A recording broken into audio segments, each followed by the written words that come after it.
Meron pala kaming lakad ngayon nila lolo tsaka lola, pero bago yon kami ay may kipaglibing na muna.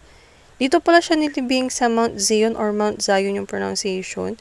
So first time ko lang makapunta dito at ganito pala ang itsura. Pagkatapos ng libing, dumiretso na muna kami dito sa Chowking para kumain ng lunch. Ito pala yung pagkain ni lolo. Bali kami ni lola, halo-halo na lang ang kinain. Dahil nasa Tarlac na kami, ayan, kami ay magpa-park na muna doon sa plaza. Tapos magka-tricycle na lang kami papunta doon sa pupuntahan namin kasi sobrang hirap mag-park doon. Tapos nag-start na palang lumintik, kita nyo naman sa aking kamay. Pero dito hindi halata. So ayun, dito pala kami pumunta sa Super 8. Nakalimutan ko na yung buong pangalan, pero ayan.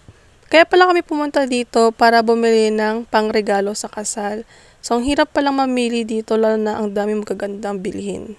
So, alam niyo na guys kung anong binili ko kanila ate tsaka kuya.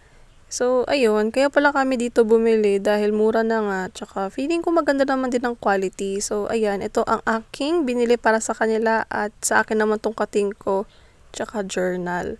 Tapos, pinabalot ko na rin pala dito ang aking regalo. Huwag kayong mag-alala guys kasi binayaran ko na yon.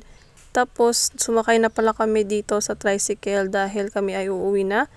Ayan, hinanap na namin yung kotse dito dahil, yun nga, nakapark kami sa plaza. Ngayon kung anong na-realize nung nakasakay na ako sa kotse na meron palang biniling donut si Lola. Kaya ito guys, ang mga pinamili niya. Ito ang ating kakainin pa uwi. See you guys doon sa kasal! May pasok pala kami ngayong araw na ito at buti na lang talaga na abutan pa namin ang kasal nila ate tsaka kuya.